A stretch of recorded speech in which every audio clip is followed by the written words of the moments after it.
That's Revelation chapter 12. It's a obscure passage, not taken up much at Christmas time. And I've given a title today, Christmas, the cosmic battle behind the manger.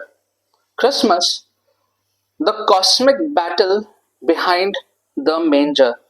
कि बड़ा दिन, लेकिन उस चरनी के पीछे एक ब्रह्मांड का बहुत बड़ा युद्ध जो है वो इस तस्वीर से भी थोड़ा सा हमें दिखाई दे सकता है कि एक तरफ तो वो तस्वीरें जो हम लोग हर क्रिसमस पे देखते हैं, हर क्रिसमस कार्ड पे देखते हैं, लेकिन पहले वाली तस्वीर हम लोग नहीं देखते हैं, लेकिन वो तस्वीर हमें 12वें अध्याय में देखने को मिलती है. That photograph, that image we see in Revelation chapter 12.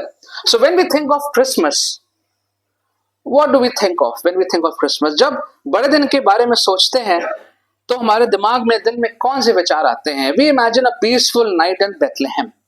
Bethlehem की वो एक शांत रात. And we think of a quiet manger, a manger like this one. वहाँ पे एक चरनी है. We think of baby Jesus. We think of the shepherds. A shining star, एक चमकता हुआ सितारा है. There are angels singing. Hark the herald angels sing. जो स्वर्गदूत हैं वो गा रहे हैं. There are shepherds worshipping. और जो चरवाए हैं वो वहां पे आराधना कर रहे हैं. And for ages we have grown up with these images, which are not wrong. It's there in the Bible. सदियों से हम लोग इन्हीं चित्रों से, इन्हीं विचारों से बड़े दिन पे हम लोग ने इनको देखा है. But Revelation chapter 12 takes us, draws the curtain, takes us, pulls back the curtain and shows us what was happening in the unseen realm, the night Christ was born, or at that time. 12वां अध्याय जो है वो हमें ये दिखाता है प्रकाशित वाक्य का कि इन सब के पीछे, पर्दे के पीछे आसमानी जगहों पर क्या हो रहा था. And since it is given in Revelation, it is something which God wants us to know. क्योंकि ये वचन में दिया हुआ है, इसलिए परमेश्वर चाहते हैं कि हम इसको भी जाने. This is not an imagination of the author. This is what John saw and he wrote. इस बात को ये उन्होंने देखा और उसने इसको लिखा. And so Christmas is not merely the birth of a baby. बड़ा दिन जो है वो केवल एक बालक का जन्म का अवसर नहीं है. It was the launch of a cosmic war. एक ब्रह्मांड के स्तर के बड़े युद्ध का आरंभ हो चुका था. And behind the calm of Bethlehem there was a clash of heaven and hell. और इस बड़े शांतिपूर्वक दिखने के जो तस्वीर है, इसके पीछे एक बहुत बड़ा युद्ध स्वर्ग और नर्क में छिड़ चुका था. And John gives us heaven's perspective over here. यहाँ पर स्वर्ग के तरफ से आसमानी परमेश्वर की ओर से क्या बातें हो रही थी वो यूहन्ना हमको बता रहा है. So there's a woman in labor. एक स्त्री है जो प्रसव पीड़ा में है. There's a dragon that is waiting to devour her child. एक दैत्य है जो तैयार है कि जैसे इस स्त्री का बच्चा पैदा होगा तो उसको मैं खा जाऊंगा. And there's a triumphant birth of a son. एक पुत्र का जन्म होता है. Who will rule the nations? जो पूरे संसार पर राज करेगा. And so Christmas, as we understand from Revelation chapter 12, is a spiritual warfare. It's a divine rescue of God's and God's victory over Satan. बड़ा दिन जो है वो एक आत्मिक युद्ध है और वो परमेश्वर की ओर से हमें बचाए जाने का कार्य है और परमेश्वर की जो विजय है वो हम देख सकते हैं शैतान और उसके कार्यों के ऊपर. A few points to understand before we get into the text. कुछ बातें हम आपके सामने रखना चाहूंगा जिससे पहले कि हम जो मुख्य बातों को देखें. That revelation is not just about the things to happen in future. That's what many of us think. ऐसा नहीं है कि प्रकाशित वाक्य में जो कुछ भी लिखा है वो सब बहुत आने वाले समय के बारे में है. It is essentially about Jesus, first of all. सबसे पहली बात तो ये कि यीशु के मसीह के बारे में ये है. And it gives us a heavenly perspective to understand the past, present and future. ये हमको बताता है कि कैसे परमेश्वर के नजर से हम देख सकते हैं, परमेश्वर के चश्मे से देख सकते हैं और जो समय बीत गया उसको भी समझ सकते हैं.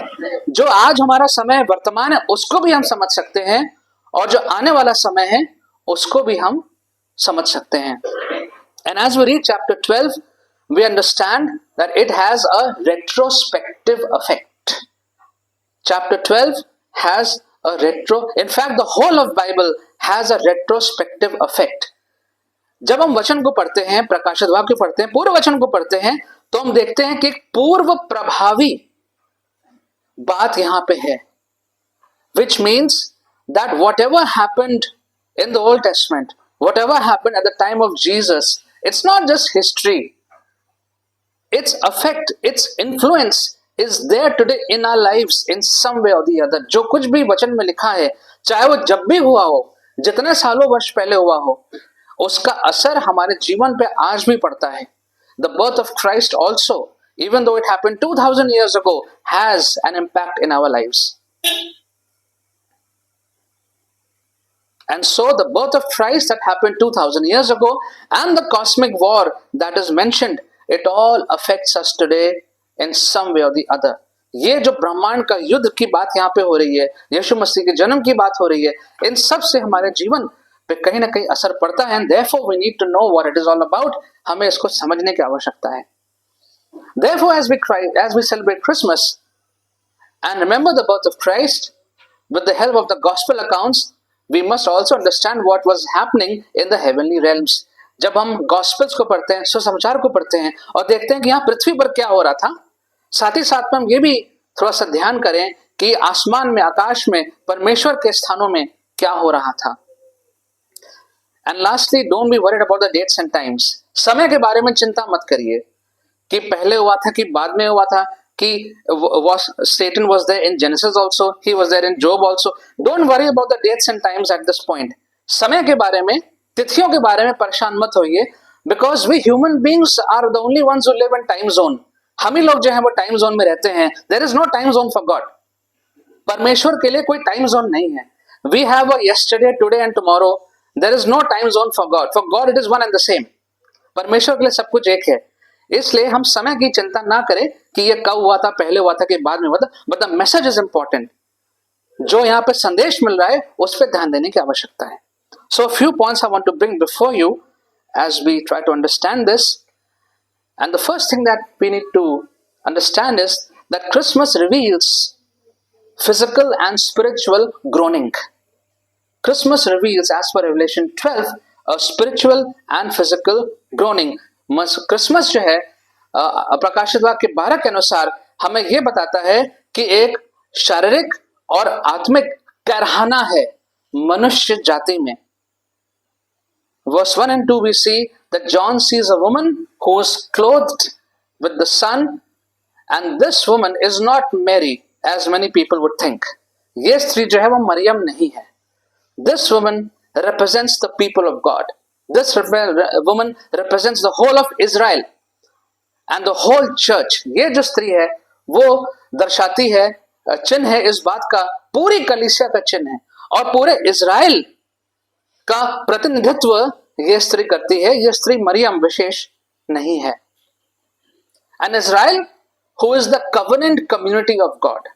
इज़राइल जो है वो वाचा के द्वारा इस समुदाय से परमेश्वर जुड़ा हुआ है. And just like in the New Testament, the church is the bride of Jesus. For the Old Testament, Israel was betrothed to God.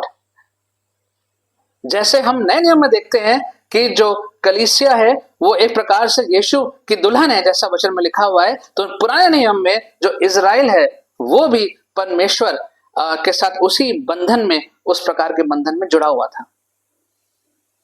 And this woman, as per Revelation 12, is an agony and she is crying out in the pains of childbirth. ये जो स्त्री है वो पीड़ा में है और वो प्रसव की पीड़ा में करहा रही है.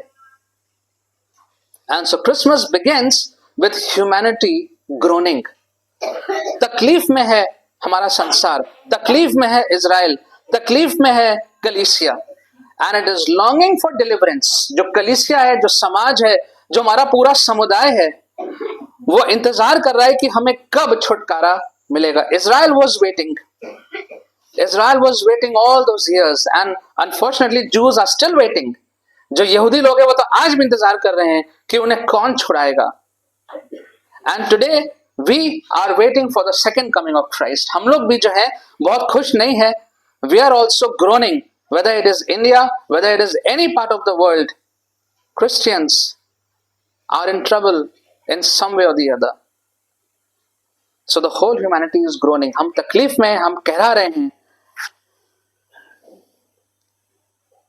Israel at that time was groaning under the Roman Empire. जो रोमन समुदाय था, साम्राज्य था, उसके अंतर्गत इज़राइल बहुत दबा हुआ था, पिसा हुआ था, बहुत परेशान था.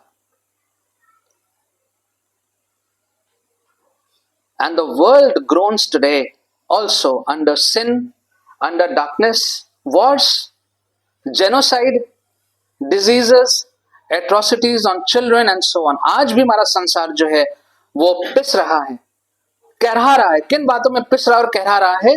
पाप के अंदर, अंधकार से, युद्ध से, नरसंहार से, बीमारियों से, और बच्चों और महिलाओं पे इतना जो उन पे कष्ट आ रहा है, उन सब से आज भी हमारा संसार जो है वो कहरा रहा है.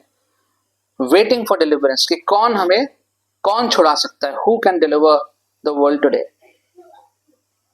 And the church today specially is under severe persecution. आज जो कलीसिया है वो बहुत ज्यादा सताव में है. There is divisions within the church, there is false teachers, झूठे शिक्षक हैं. And scores of Christians today within the community are following human leaders instead of following Christ.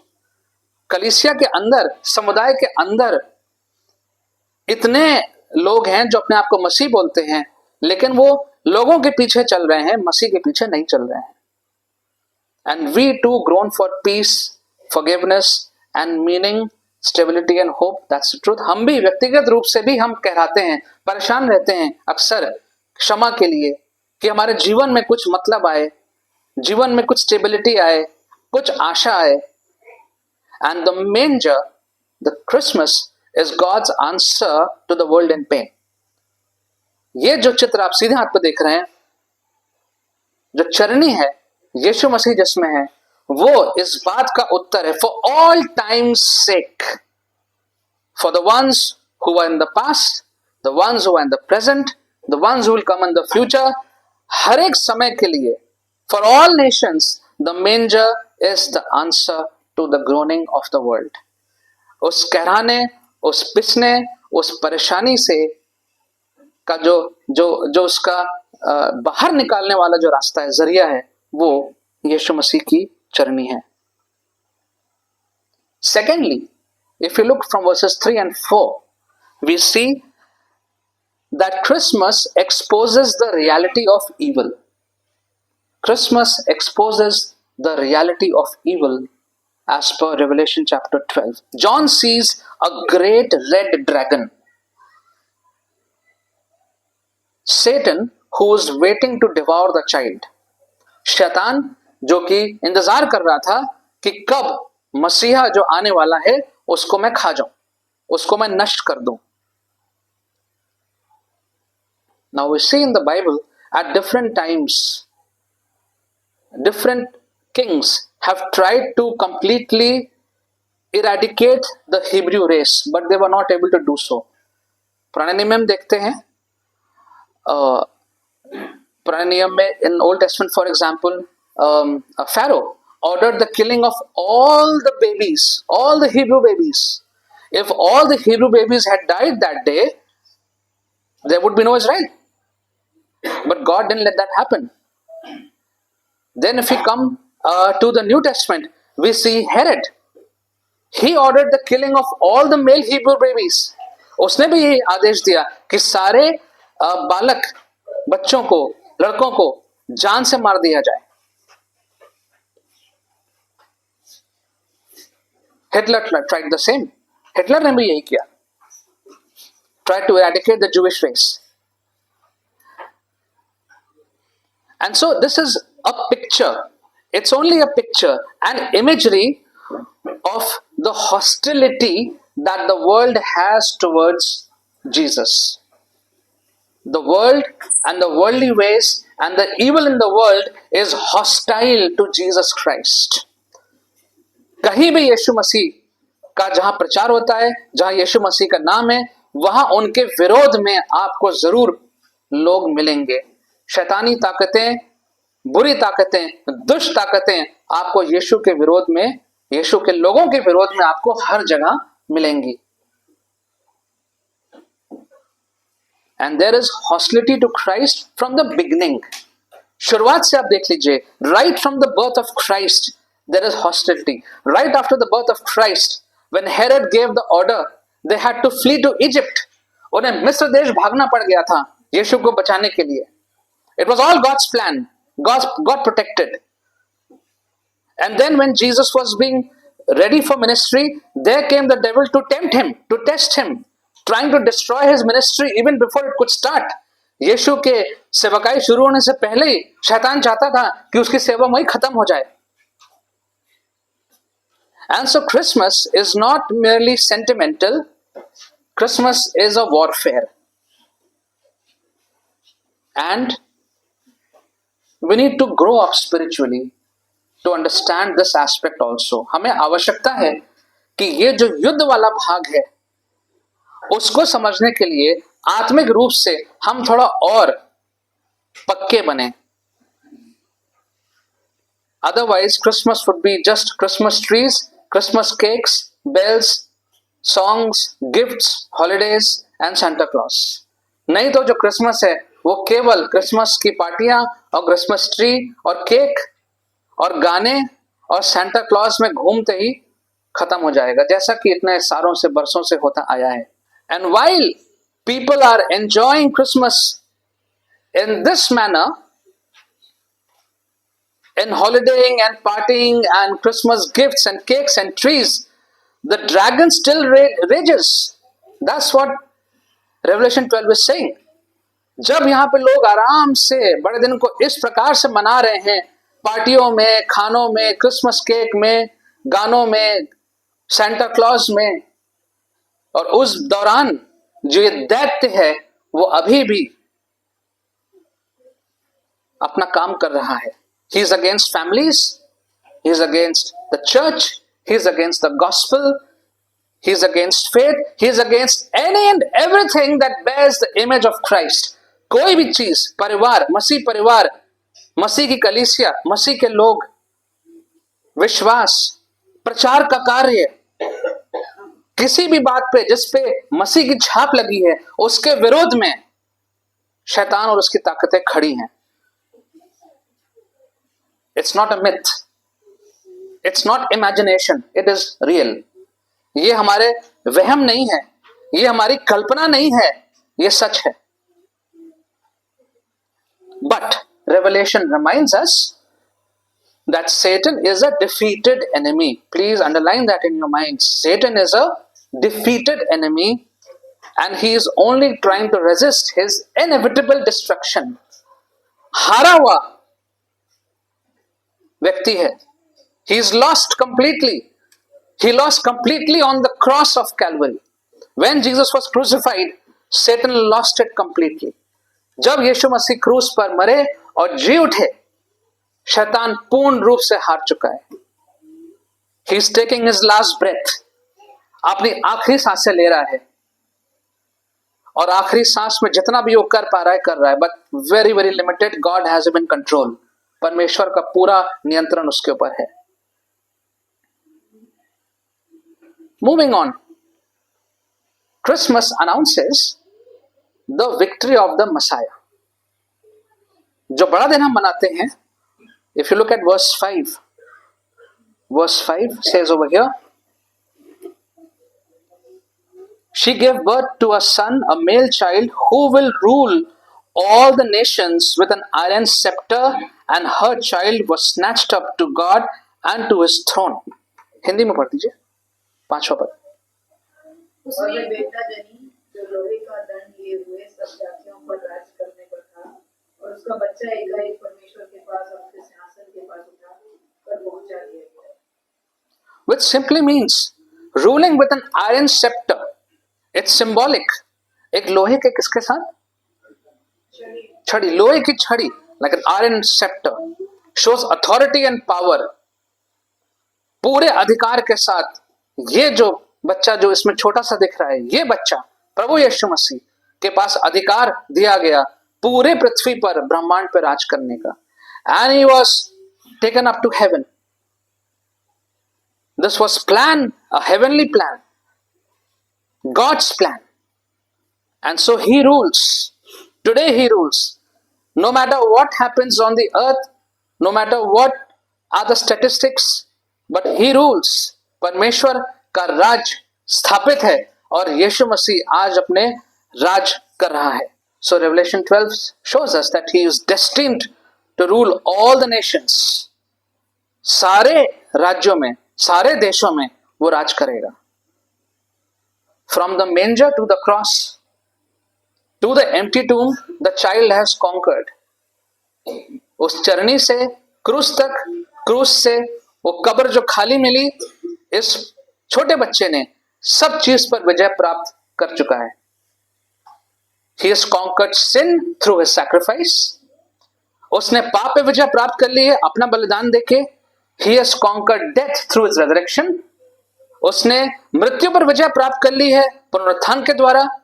He has conquered Satan through his authority. अपने अधिकार के कारण उसने शैतान पर भी विजय प्राप्त कर ली है. And he has conquered the world through his kingdom. इस पूरे संसार पर भी उसका राज्य है क्योंकि यह परमेश्वर का राज्य है. Daniel already prophesied this in Daniel 7:14. Daniel ने 7:14 में इस बात की भविष्यवाणी पहले ही कर दी थी. मैं हिंदी दोनों में पढ़ देता हूं. He was given authority, says Daniel. He was given authority, glory and sovereign power. All nations and people of every language worshipped him. His dominion is an everlasting dominion that will not pass away, and his kingdom is one that will never be destroyed. Hindi में लिखा है, उसे अधिकार, महिमा और सर्वोच्च शक्ति दी गई. तब सब जाति, हर भाषा के लोग उसकी आराधना किए. उसका प्रभुत्व चिरस्थायी है जो कभी खत्म नहीं होगा, और उसका राज्य ऐसा राज्य है जो कभी नाश ना होगा. Daniel said that centuries before. And so Christmas is a celebration of the victor. The victor, जो जयवंत प्रभु यीशु मसीह है, हम उसको मना रहे हैं, उसके जन्म को मना रहे हैं. Who stepped into our world to redeem it, जो हमारे संसार में आया ताकि वो हमको बचाने पाए. Fourthly, and just one more.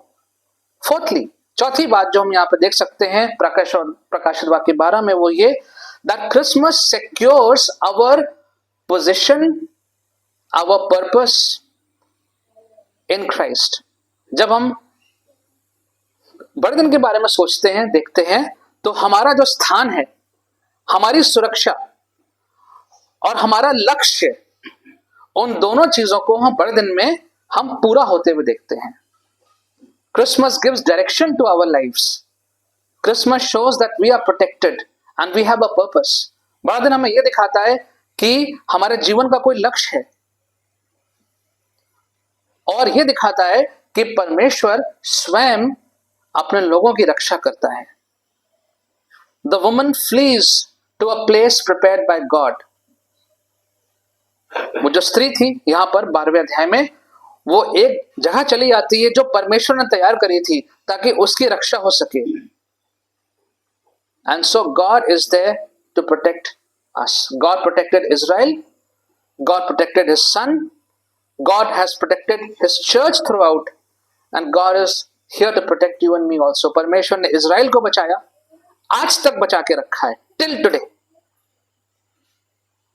परमेश्वर ने अपनी कलीसिया को बचाया है, आपको हमें बचाया है, और आपको हमें वो बचाता रहेगा. We are protected by God's grace.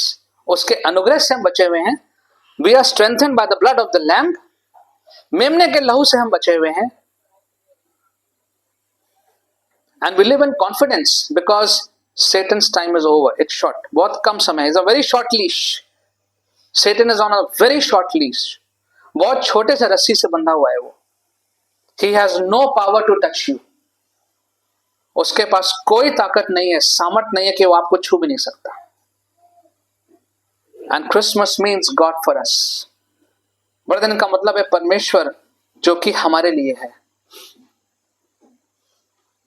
The enemy cannot destroy what God has chosen and redeemed. जिस चीज को परमेश्वर ने चुन लिया है और जिस चीज को परमेश्वर ने बचा लिया है, उसका नाश शत्रु नहीं कर सकता। That is what we have to believe, no matter what happens, come what may.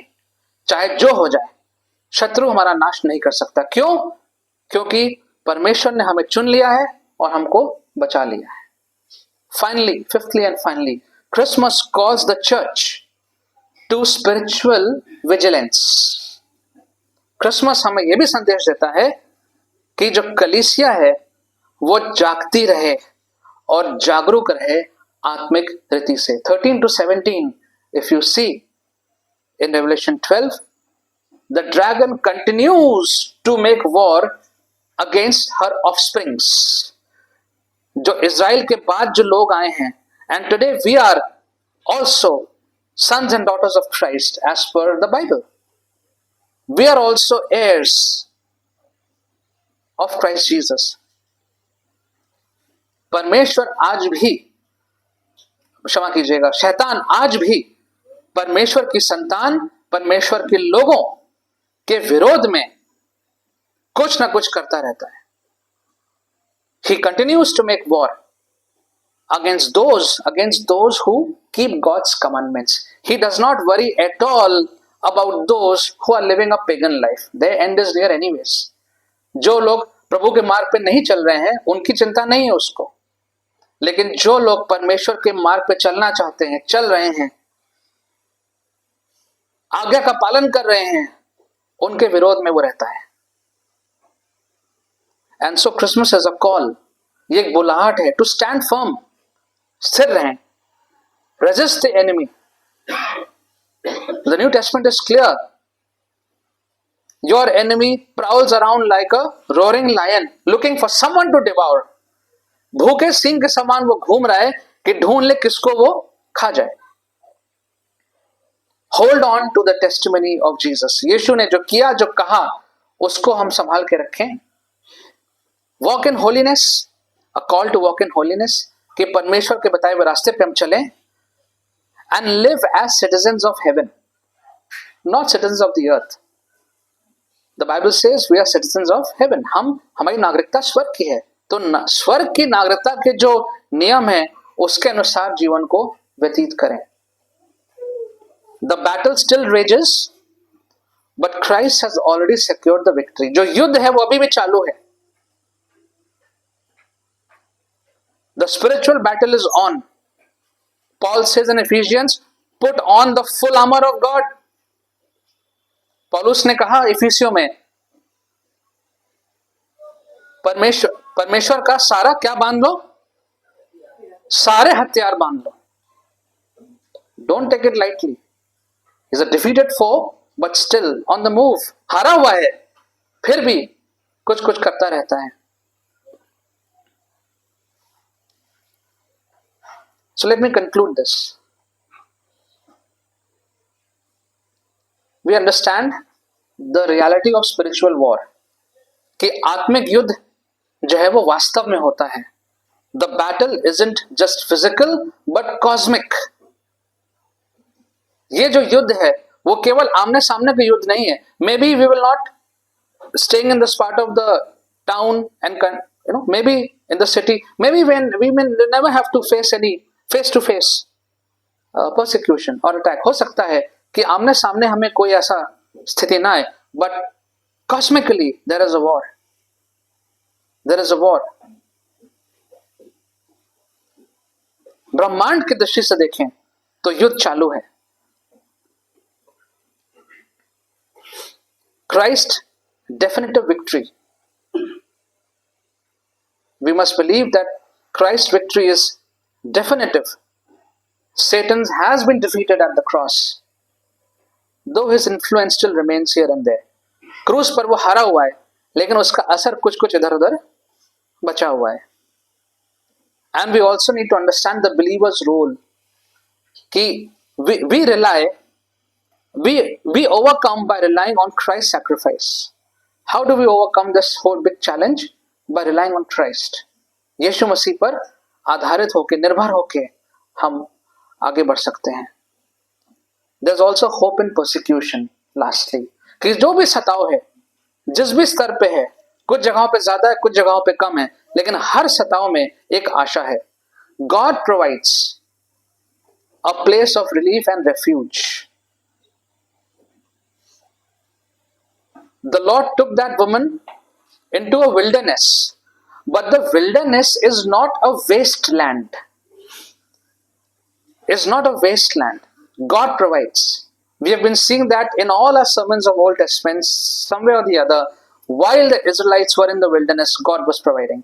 परमेश्वर ने उनको बचा के रखा और उनकी आवश्यकताओं की पूर्ति करी. It is Jesus himself who protects the church and makes it grow. यीशु मसीह स्वयं कलीसिया को बचा के रखे हुए हैं. Talking of persecution, let me end with this positive note. As per a report on CBN website, Christian Broadcasting Network, do you know which country is going to have the largest Christian population by 2030? China. China. The land of the dragon.